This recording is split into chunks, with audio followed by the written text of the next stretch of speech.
Que el Señor trae para la iglesia en esta mañana. Voy a leer en Hechos capítulo 9, verso 18. Y está hablando aquí de Pablo, que durante 3 días estuvo ciego, no veía. Y el Señor, el Espíritu Santo, envió a Ananías, pero ya le había dicho a Pablo en una visión que iba a aparecer una persona que hablaría con él y que oraría por él, que no tuviera miedo de que no estaba viendo, porque alguien iba a orar por él. Y efectivamente Ananías fue el que el Espíritu Santo tocó también para que fuera donde Pablo, aun cuando Pablo era alguien peligroso, porque él tenía cartas para predicar en contra de los cristianos, sacarlos de la sinagoga. Es decir, él tenía una sentencia y como representante de los fariseos, porque él era fariseo de fariseos, decía él mismo, él se metía en las sinagogas de los cristianos, los sacaba para que entonces lo sacaran fuera de la ciudad y lo apedrearan. Ese era Saulo, que después es llamado Pablo posteriormente, porque cuando tiene ese encuentro con el Señor, se convierte de corazón. Pero los judíos que le conocían decían: no, este tipo es peligroso, es un tipo que persigue a los cristianos, y no creían que realmente él se había convertido. Y Ananías fue uno que le dijo al Espíritu Santo: pero es que no puedo ir porque ese hombre persigue a los cristianos, ese hombre hace daño a la gente, hace daño al evangelio. Y entonces al final Ananías, en obediencia al Espíritu Santo, pues accede a ir a donde Pablo estaba. Entró en la casa donde estaba Pablo y imponiendo las manos sobre él, le dijo que el Señor, que se le había aparecido por el camino donde él venía, que era hacia Damasco, lo había enviado para que recobrara la vista y fuera lleno del Espíritu Santo. 2 elementos importantes aquí para recobrar la vista, porque Pablo tuvo sanidad en sus ojos, se le cayeron las escamas de los ojos, como vamos a ver en el versículo siguiente, y fue lleno del Espíritu Santo. Llenura del Espíritu Santo que viene cuando nosotros nos arrepentimos de corazón delante de Dios, tenemos ese encuentro personal delante de Él, y entonces el amor de Dios es derramado en nuestros corazones. Pero la pregunta es: ¿cómo Pablo, que perseguía a los cristianos en nombre de Yahweh o del gran yo soy, del Dios de los judíos, cómo ese Pablo tenía necesidad de conversión? ¿Por qué tenía necesidad de conversión? Pues eso lo vamos a ver en las palabras que nosotros vamos a compartir. El verso 18, y a esto es que me quiero referir, dice: y al momento cayeron de sus ojos como escamas, y recobró al instante la vista. ¿Me pueden poner ese versículo de Hechos capítulo 9, verso 18? Cayeron las escamas de los ojos de Pablo. Algunos dicen que esto es una simbología espiritual. No es una simbología, porque dice que él duró 3 días sin comer nada porque no veía y no entendía lo que le estaba pasando. Él solamente tuvo un encuentro personal, que lo vamos a narrar posteriormente. Tuvo un encuentro personal con aquel que él no conoció de manera personal. Pablo se asume que era un joven de poco más de 30 años, cuando estaba persiguiendo a los cristianos. Él no tuvo un conocimiento personal de Jesús, sino que lo tuvo por revelación. Y dice el verso 18 que al instante cayeron de sus ojos como escamas, porque él estaba ciego y por 3 días ni comió ni bebió. Y llegado el tercer día, viene Ananías, porque Pablo en una visión, vio que alguien venía a orar por él y que él se sanaba. Y entonces aparece Ananías, movido por el Espíritu Santo para orar por Pablo, y las escamas de los ojos se cayeron y recobró la vista. Dice que Pablo ahí se levantó. ¿Y qué ocurrió? Yo quiero que usted repita esto. ¿Qué ocurrió con Pablo? Fue bautizado. Pero Pablo había sido bautizado conforme a la ley judía. ¿Qué necesidad había de bautizarlo? Y es porque el bautismo es un acto de fe, primero. Segundo, el bautismo es un acto voluntario. Nadie lo puede asumir por mí. Eso quiere decir que ningún papá ni ningún padrino puede asumir la responsabilidad de la fe de ninguna persona. Es decir, por eso no bautizamos a los niños, sino que los presentamos delante del Señor como fue presentado Jesús. Pero Jesús, ¿a qué edad fue bautizado? A los 30 años. A los 12 él estuvo en el templo predicando la palabra y todos se asombraban de él, como este niño a esta edad conoce la palabra y con tanta revelación. Pero Jesús es bautizado a los 30 años.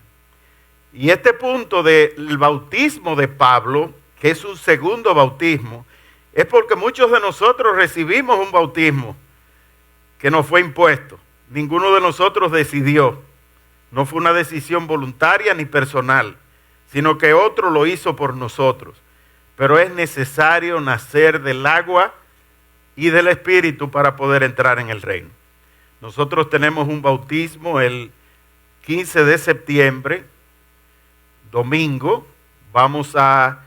En la iglesia, vamos ese día a tener el culto y después del culto nos vamos a mover a un lugar donde vamos a hacer ese bautismo, donde muchos que quizás han recibido ese bautismo siendo niños, pueden tomar la decisión de hacer un bautismo para estar seguros de que su entrada al cielo está legalmente aceptada por Dios. Y que si usted trata de vivir una vida en la gracia de Dios, bajo la fe en Jesucristo, Él como el único camino a Dios, Él le abrirá las puertas para que al morir nosotros podamos resucitar juntamente con Él. Y aquí quiero que comencemos leyendo en Gálatas capítulo 2, verso 20, que hemos hecho referencia anteriormente en lo que hemos escuchado de Pablo. Vamos a ver lo que dice Gálatas capítulo 2, verso 20. Con Cristo estoy juntamente crucificado. ¿Cómo es esto? Que Él se mantenía con los clavos en las manos y en los pies en una cruz. No, Él había muerto a su yo. Él había dejado atrás su pasado. Y Él se había unido a la muerte de Cristo y había renunciado a su propio yo, a sus propias fuerzas para perseguir en nombre del Dios en quien Él creía a aquellos que creían en Jesucristo. Y dice, con Cristo, es decir, con el ungido de Dios, estoy juntamente crucificado. Y ya no vivo yo, mas Cristo vive en mí. Y lo que ahora vivo en la carne, lo vivo en la fe del Hijo de Dios, el cual me amó y se entregó a sí mismo por mí. Lo que ahora vivo en la carne, los pasos que yo doy, mis pensamientos, todo lo que hago, lo vivo en fe, en el Hijo de Dios, que me amó y se entregó a sí mismo por mí. Me amó porque murió en la cruz, derramando su sangre, entregando su cuerpo, y por su cuerpo y por su sangre nos dio entrada a la salvación. El cuerpo rompió el velo que nos separaba de Dios, y la sangre que Él derramó nos da entrada a la santidad de Dios, porque si confesamos nuestros pecados delante de Dios, Dios es fiel y justo para perdonarnos, como dice Primera de Juan 1:9, y la sangre de Cristo nos limpia de todo pecado. Nadie tiene autoridad para perdonar pecados sino solo Jesucristo. ¿Por qué razón? Porque Él es el único que, siendo inocente, murió por nosotros los culpables.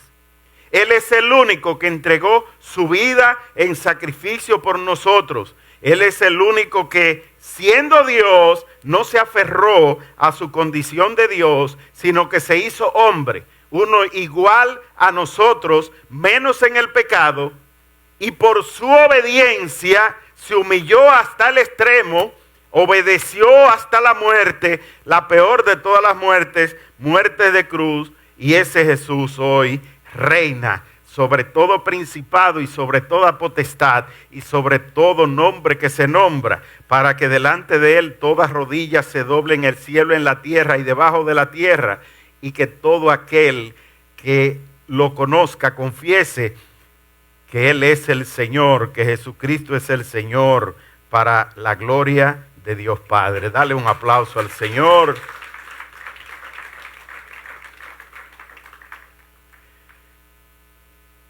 ¿Por qué es importante que nosotros tengamos ese encuentro personal con Dios? La mayoría de nosotros procedemos de la iglesia tradicional. Nos enseñaron quizás muchas doctrinas y las repetíamos, pero la palabra de Dios es la fuente de nuestra verdad. Y la Biblia dice, Romanos 10, 8, 9, que si confesares con tu boca que Jesucristo es el Señor, confesar con la boca significa que tú le dices al Señor que tú te arrepientes de corazón, que tú crees en que Él es el que murió por ti y que por la sangre que Él derramó, por su cuerpo que Él entregó, por su vida que Él dio a favor de nosotros, nosotros tenemos vida eterna en Él. Salvación y vida eterna. Si confiesas con tu boca que Jesucristo es el Señor, es decir, que Él es el amo de tu vida, que tú le entregas todo a Él, que ya tú no te perteneces, que no vas a caminar por tus propias fuerzas, ni que vas a creer que por las obras que tú has hecho, Dios te va a abrir el camino del cielo. Las puertas del cielo son demasiado duras y cerradas para que nosotros, por obritas que hagamos, podamos nosotros tener una puerta ancha de entrada. Pero Jesucristo nos abrió a nosotros la puerta ancha para entrar al cielo. La puerta del mundo es ancha, la del cielo es estrecha. Pero cuando nosotros tenemos a Jesucristo, la puerta se abre a nuestro favor. En el mundo es fácil beber, mujeres, fama, fortuna, sexo. Lo que el mundo nos ofrece es mucho, y más en estos días. Pero lo que Dios ofrece es un tesoro mucho mayor. Es la mejor perla, la más preciosa, que cuando nosotros escuchamos esa palabra de vida, nos enfocamos en vivir para Él, siempre para Él, porque en la eternidad lo tendremos a Él. Gálatas 2:20, ya no vivo yo, ya vivo para aquel que me amó y se entregó a sí mismo por mí. Y vamos a ver otro versículo de la palabra de Dios que nos habla a nosotros del testimonio de Pablo. Vamos a ver el testimonio de Pablo, si me lo pueden poner en pantalla, el siguiente versículo.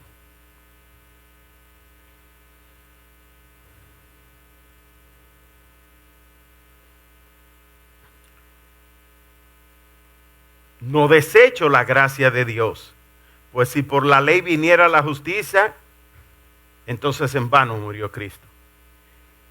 Si porque nosotros le demos bienes a los pobres, ayudemos a los niños que van a iniciar un año escolar, porque nos metamos en los barrios a llevar comida, si por eso, por las obras que nosotros hagamos, creemos que vamos a tener justicia delante de Dios para que nuestros pecados sean perdonados, entonces, ¿para qué murió Cristo por nosotros? Él murió para que nosotros tengamos perdón de pecados, tengamos salvación, tengamos vida eterna en Él. Tengamos salvación, tengamos vida eterna en Él. Y vamos a ver en 2 de Corintios 12:9. Vamos a ver el testimonio de ese Pablo. 2 de Corintios 12:9, si me pudieran poner la imagen, no solo el texto, sino la imagen.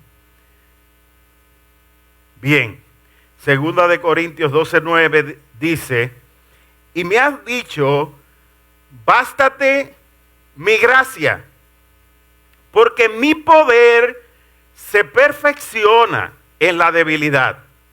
Por tanto, de buena gana, me gloriaré más bien en mis debilidades, para que repose sobre mí el poder de Cristo.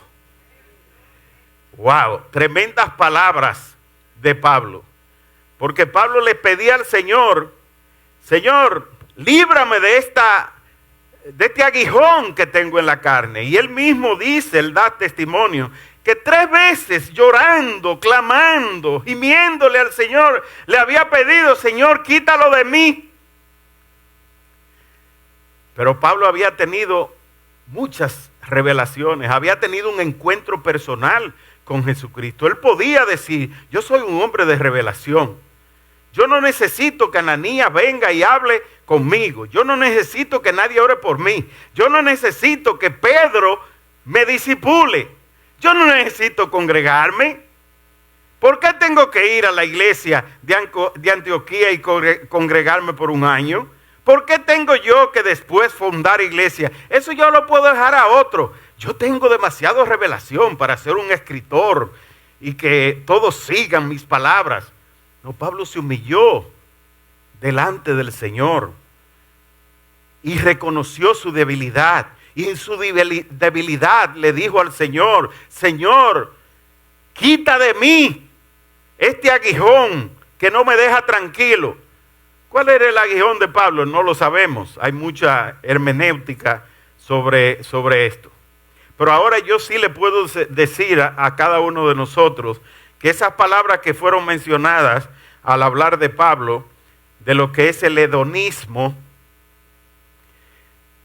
se están cumpliendo hoy. ¿Qué es lo que es el hedonismo? Es buscar el placer sensorial, es buscar los deseos de la carne. ¿Y qué es lo que se está verificando hoy? Que la gente lo que quiere es disfrutar de la carne, darse gusto, llenarse en sus deseos, en lo sensorial, en la bebida, en el sexo.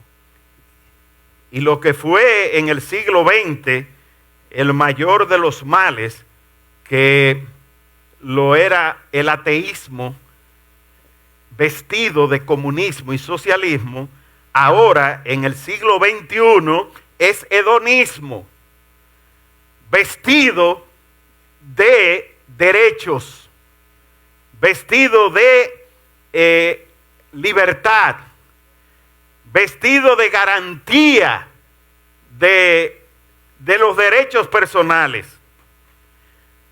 Y se habla incluso de que no existe hombre, mujer, sino que existe género.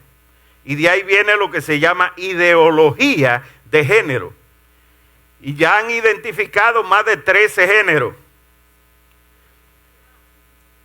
Géneros diferentes. Y todos esos géneros no son más que géneros del diablo.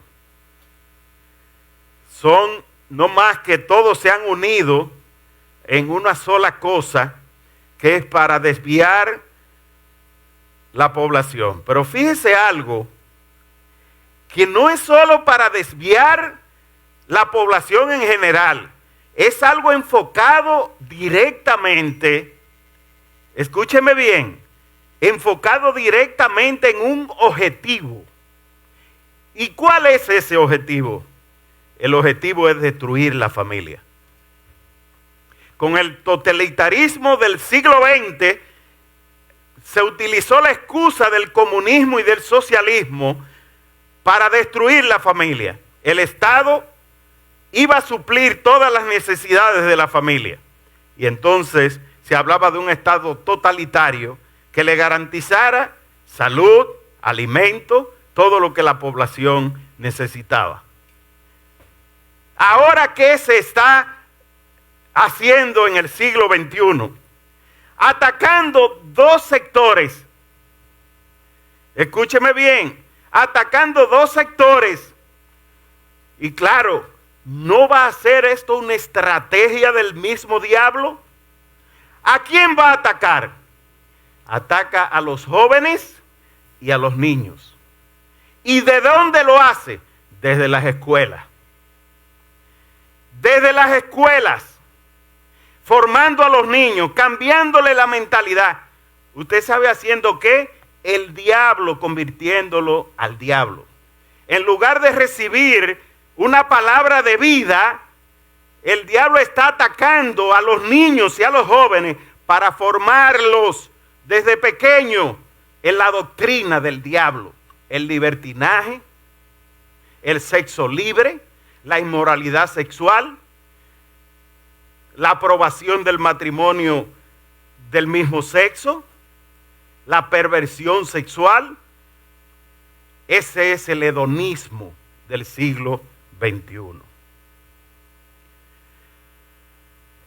¿Qué nos dice a nosotros la palabra de vida de parte del Señor? Vamos a leer en Juan, en el Evangelio de Juan, en el capítulo 6,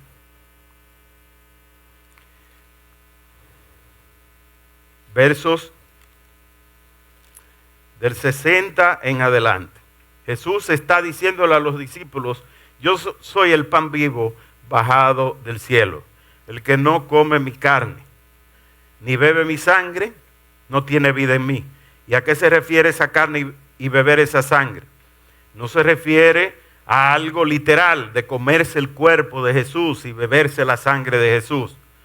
No es literal el comerse un pedazo de pan convertido en cuerpo de Jesús y otra copa de vino convertido en sangre, porque no es algo literal. Es la fe en que Él entregó su vida. ¿Qué es la vida? La vida es un alma depositada en un cuerpo. ¿Y qué es el alma? Según los psicólogos, el alma es el carácter, es la mente, las emociones y la voluntad de una persona. Pero ¿y dónde se manifiestan esas cualidades del hombre? Mente, pensamientos, hábitos, costumbres, recuerdos. ¿Dónde se alojan? En la mente. Pero la mente, ¿dónde se aloja? En el cuerpo. Y la mente, las emociones y la voluntad, esa capacidad de decisión de nosotros, esas tres unidas es lo que se llama carácter, que es lo mismo que el alma. Morir al yo significa dejar de vivir para sí mismo. Pero ¿y vivir para qué? En el aire. No, vamos a vivir conforme a la palabra de vida que Jesús nos dejó a nosotros. Él dijo, yo soy el camino. Y los primeros cristianos no eran llamados cristianos hasta que se fundó la iglesia formal en Antioquía. Eran llamados los del camino, porque eran los seguidores de Jesús, porque Jesús se llamó el camino.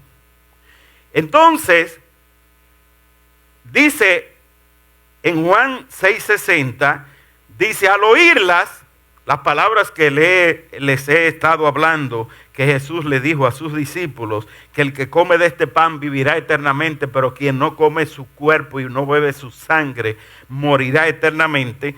Entonces dice que al oírlas, muchos de sus discípulos dijeron, dura es esta palabra, ¿quién la puede oír? O sea, ven acá, si no comemos de su cuerpo y bebemos de su sangre. Pero Jesús estaba vivo. Él estaba hablando para que cuando Él muriera y resucitara, ellos tuvieran la revelación de las palabras que Él estaba declarando en cuerpo físico.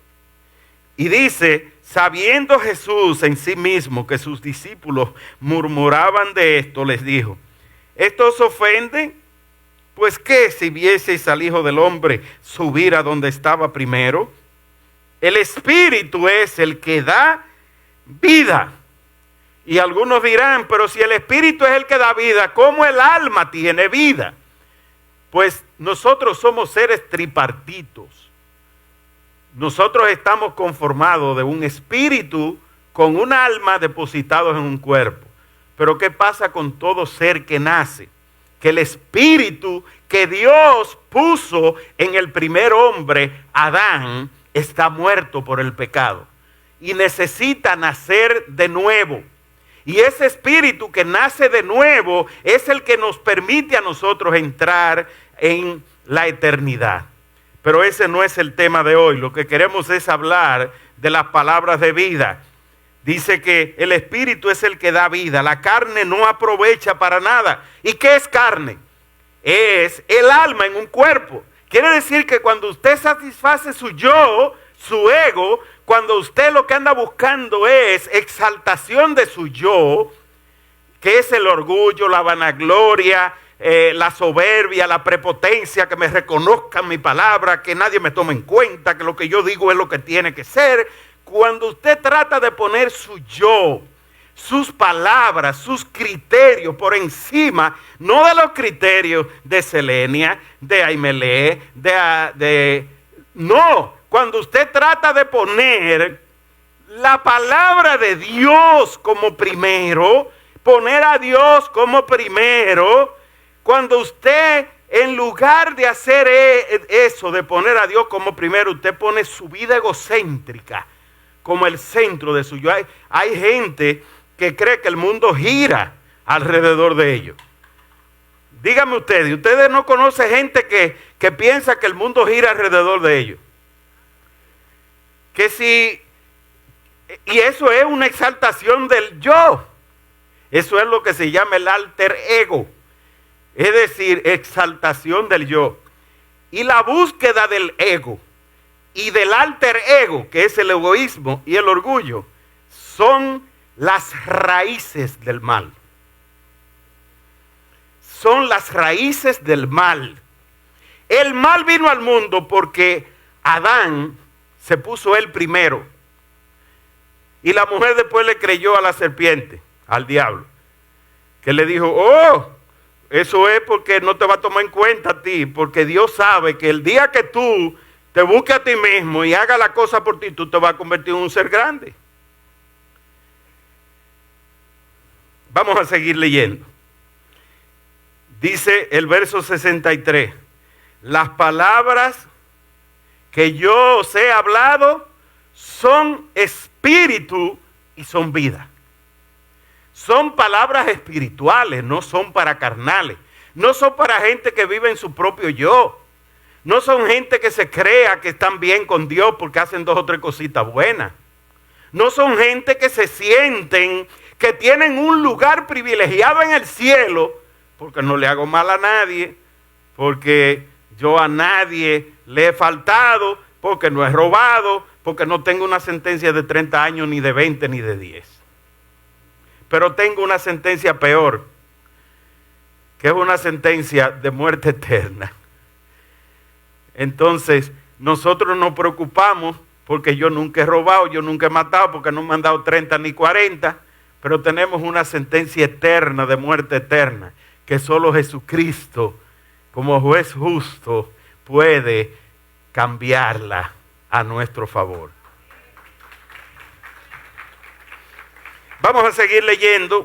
Pero hay algunos de vosotros que no creen, porque Jesús sabía que desde el principio quiénes eran los que no creían y quién le había de entregar. Y siguió diciendo: por eso os he dicho que nadie puede venir a mí si no le ha sido dado del Padre. Oiga bien, mucha gente cree que puede llegar al cielo porque ha hecho muchos rosarios, porque ha estado en catecismo, porque mi mamá y mi papá fueron muy religiosos, porque yo iba mucho a la iglesia. Óigame, dice Jesús en sus propias palabras: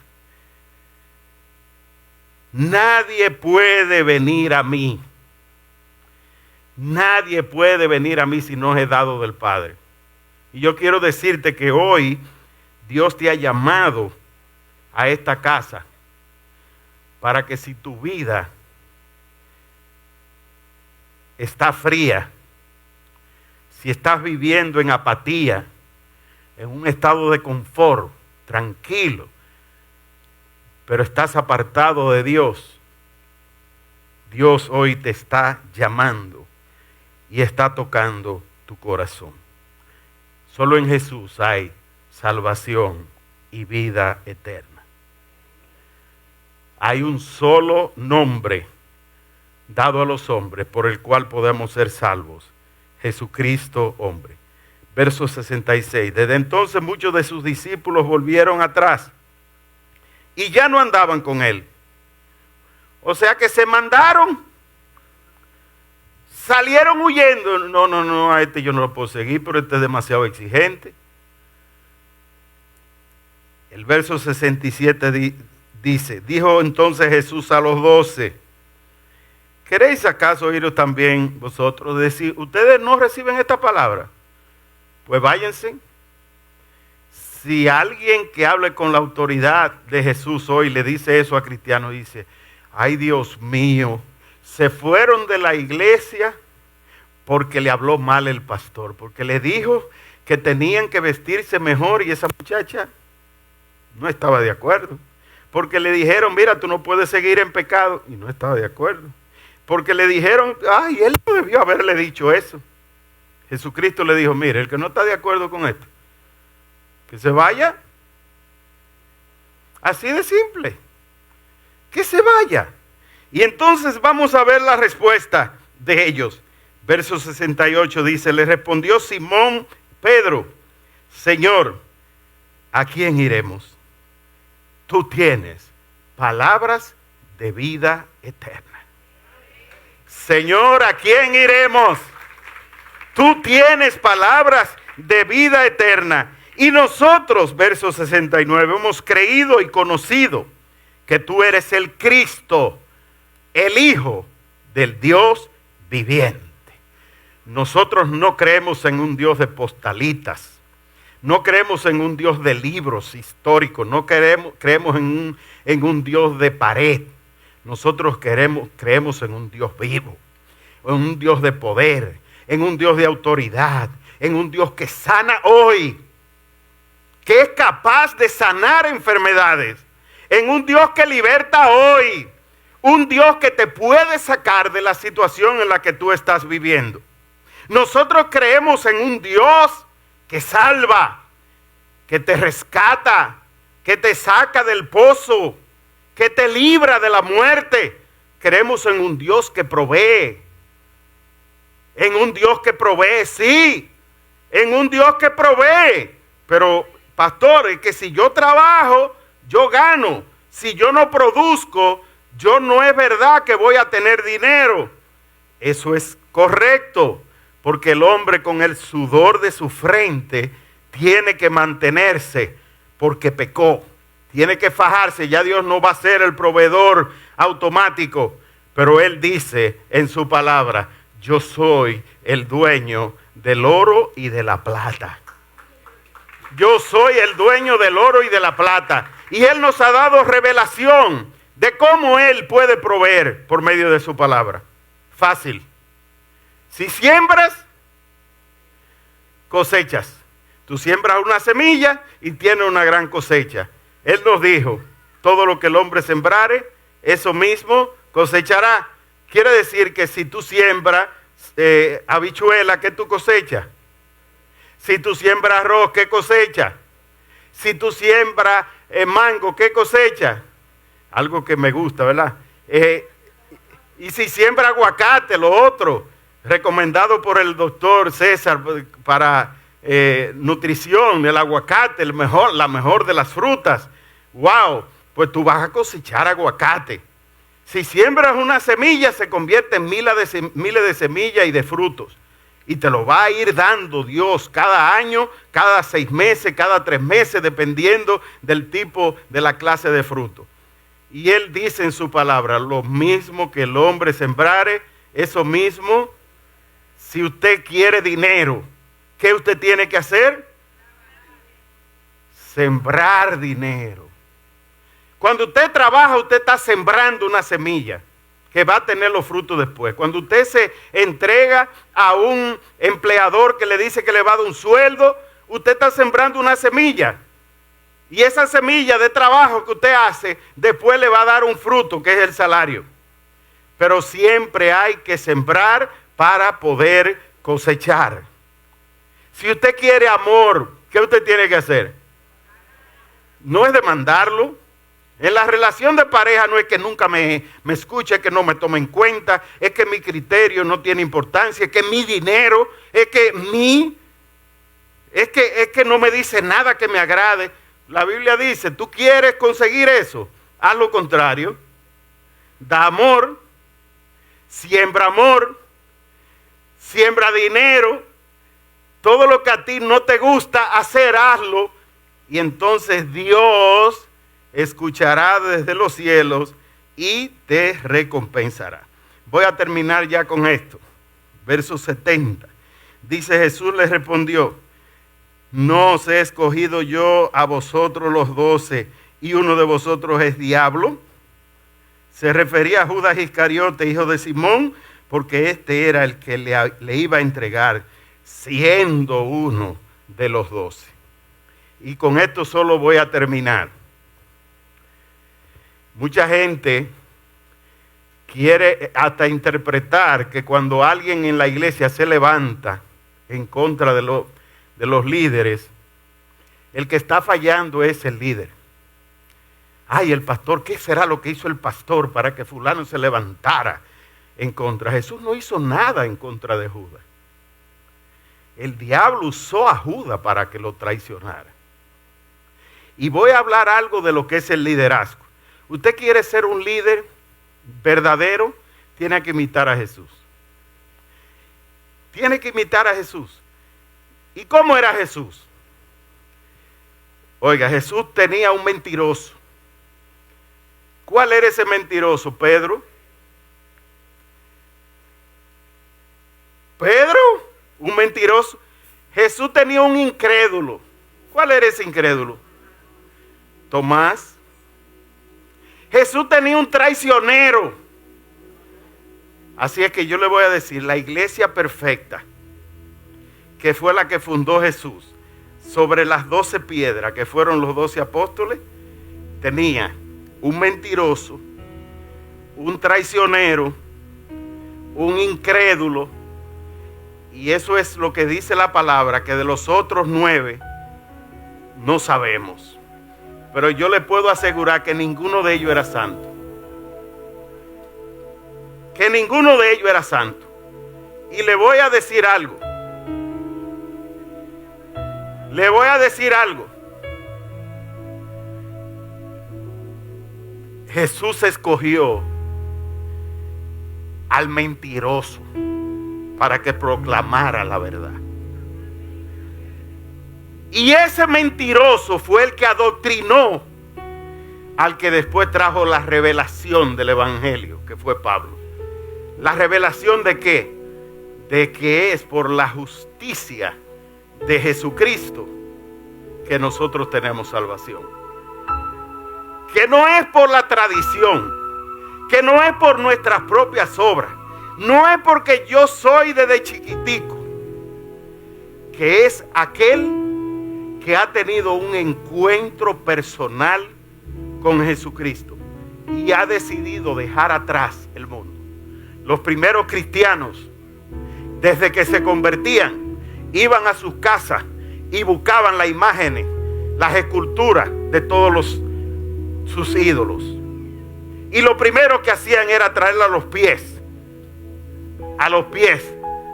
de los apóstoles, pidiendo oración. Y le decían: y ahora que traímos a los pies de ustedes los dioses a los que nosotros les rendimos ídolos, ¿qué tenemos que hacer? Y la respuesta del libro de los Hechos siempre fue la misma: arrepiéntete y cree en Jesucristo y serás salvo tú y tu casa. Dale ese aplauso al Señor.